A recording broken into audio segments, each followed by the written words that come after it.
नमस्कार। दो टूक में आपका स्वागत है और मैं आशुतोष अग्निहोत्री अपने YouTube चैनल के प्लेटफॉर्म पर जलवायु परिवर्तन से होने वाले विनाश की चर्चा कर रहे हैं। संयुक्त राष्ट्र की एक रिपोर्ट में चेतावनी दी गई है कि 2 डिग्री सेल्सियस से ज़्यादा ग्लोबल वार्मिंग से बचने के लिए 2070 तक कार्बन तटस्थता हासिल करनी होगी। मतलब ये नेट जीरो कार्बन उत्सर्जन।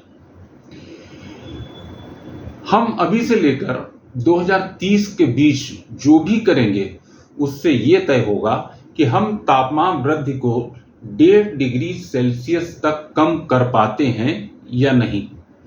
2023 का साल 1850 में वैश्विक रिकॉर्ड शुरू होने के बाद से सबसे गर्म वर्ष रहा, जो 20वीं सदी के औसत 13.9 डिग्री सेल्सियस से 1.18 डिग्री सेल्सियस ज़्यादा था और 2024 जलवायु रिकॉर्ड का सबसे गर्म वर्ष होने की आशंका है, जिसका अनुभव हमने बीते 2 महीनों में किया। सरकार के ही आंकड़ों की माने तो इस साल अब तक हीट वेव से करीब 143 मौतें हो चुकी हैं और 40,000 से अधिक लोग बीमार हुए हैं। लेकिन हमारी महामहिम राष्ट्रपति द्रौपदी मुर्मू और लोकसभा स्पीकर ओम बिरला को इन सब से कोई सरोकार नहीं है। लगता है बिल्कुल बेखबर है। अगर ऐसा नहीं था तो राष्ट्रपति महोदया संसद के दोनों सदनों के संयुक्त अधिवेशन के संबोधन की शुरुआत जलवायु परिवर्तन की चुनौतियों से करती।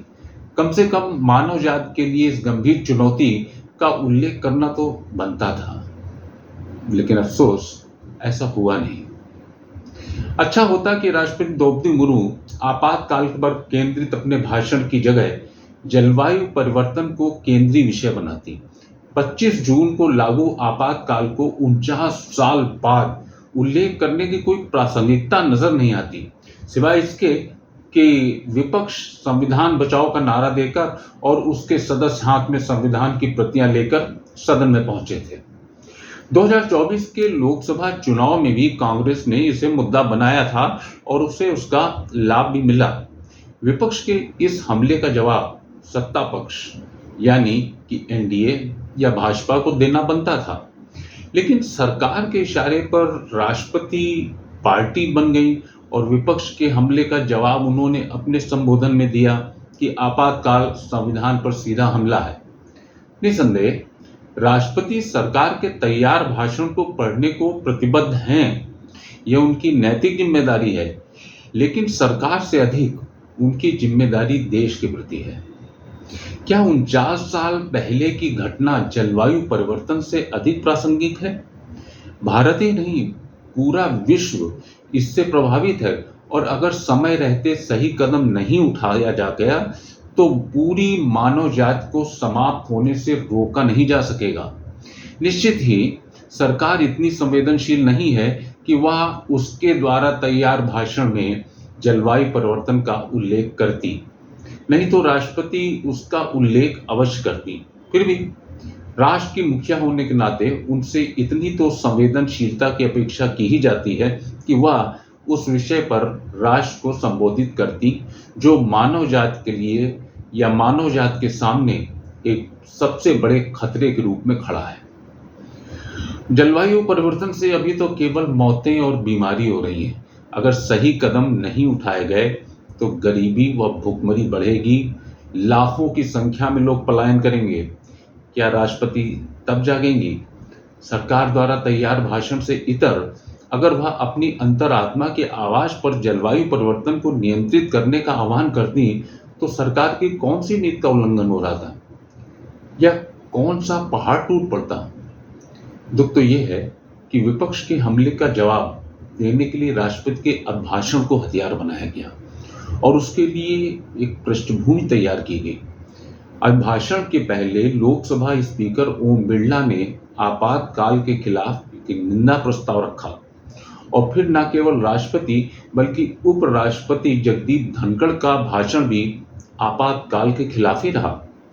18वीं लोकसभा के पहले सत्र में ही सरकार ने सत्ता और विपक्ष के बीच अगले 5 साल तक चलने वाली तल्खी की बुनियाद रख दी। राष्ट्रपति सरकार की मुखिया हैं। उनका भाषण सरकार की नीतियों और दृष्टि का दस्तावेज होता है। प्रधानमंत्री नरेंद्र मोदी की तीसरी बार सरकार बनी है।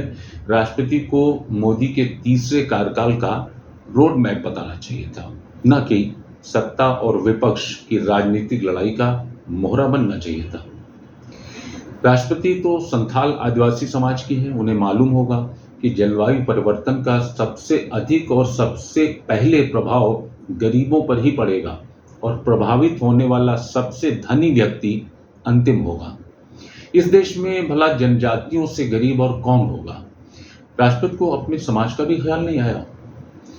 राजनीति में आने से पहले वह उड़ीसा के मयूरभंज जिले में अपने समाज के लोगों के बीच ही रह रही थी। तब तक जलवायु परिवर्तन का इतना अधिक प्रभाव महसूस नहीं किया जा सका था। राष्ट्रपति बनने के बाद वह 330 एकड़ में फैले राष्ट्रपति भवन में आ गई। जाहिर है कि 2023 और 24 में पड़ी गर्मी का एहसास उन्हें नहीं हुआ होगा। शायद इसीलिए उन्होंने अपने अभिभाषण में जलवायु परिवर्तन का जिक्र करना ठीक नहीं समझा। सबका साथ सबका विकास को साबित करने का सरकार ने संसद के संयुक्त अधिवेशन के इस अवसर को गंवा दिया। सरकार के इस अवसर पर जलवायु परिवर्तन को नियंत्रित करने के लक्ष्य के साथ एक प्रस्ताव पेश करना चाहिए था,